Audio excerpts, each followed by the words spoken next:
The road was wet. Headlights slid over the black sheen like they were afraid to touch it.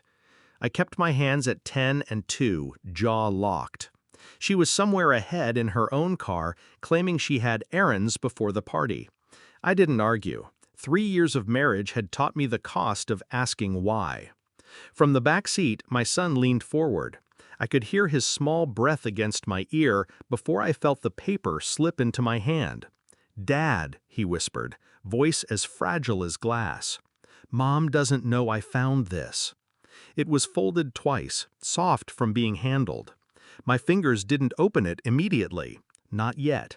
His eyes in the rear view were a warning, curious, frightened, loyal in the way only children can be when they sense something adults pretend isn't there.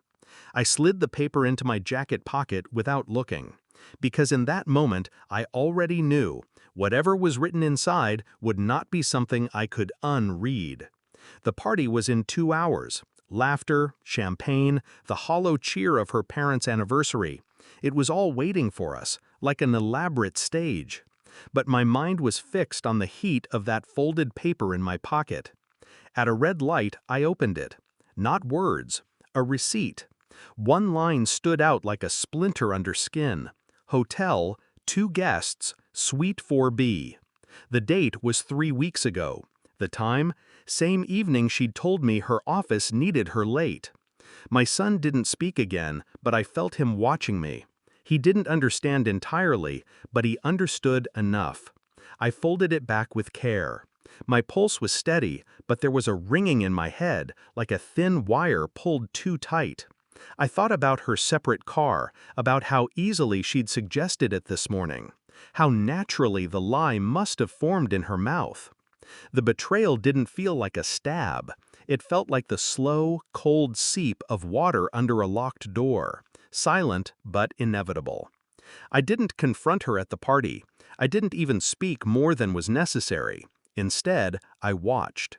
The way she leaned into her phone when she thought no one was looking. The flicker of annoyance when she realized I was across the room. The overcompensation in her smile when her father asked where I'd been lately. I started collecting, quietly. 2 days later, while she was in the shower, I checked her phone.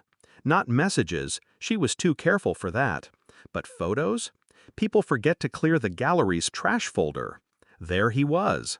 Different suit, same hotel carpet.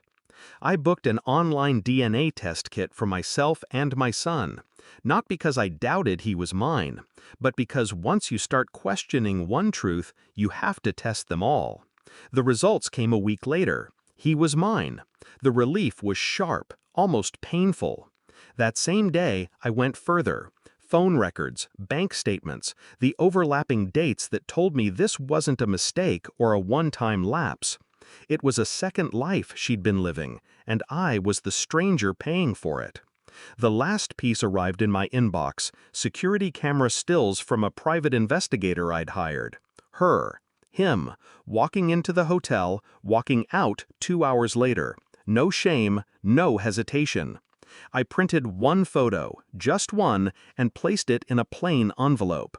That night, she came home late again. She dropped her bag on the counter, kissed me absently on the cheek. "Traffic," she said. I slid the envelope across the table. Her fingers trembled as she pulled out the photo. Her face went pale first, then flushed red. "Where did you—" I didn't answer. I just looked at her. The silence stretched, suffocating. I didn't shout. I didn't demand explanations. I didn't give her the stage for her lies.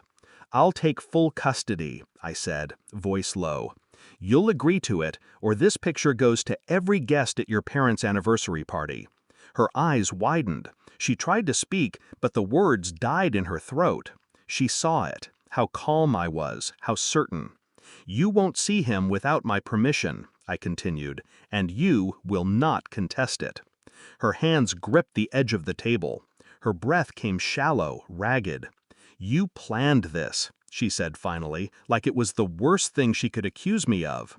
"No," I said, "you did." I stood, walked past her, and took my son's overnight bag from the hallway. He was already ready. I'd told him we were going somewhere, and he hadn't asked questions. We left. She didn't follow. Driving away, the rain started again. The wipers kept a steady rhythm against the windshield, the sound oddly comforting. My son sat beside me this time. He leaned against the window, quiet. I wondered if he knew that tonight wasn't just the end of her lies. It was the end of us. I didn't feel anger anymore, not even sadness, just clarity, like finally seeing the bottom of a river after years of murky water. She would try to rewrite this story in her head, to make herself the victim. But I had the truth, and I knew how to use it. I glanced at my son. "We're going home," I said. And in the rearview mirror, the lights of her world vanished behind us.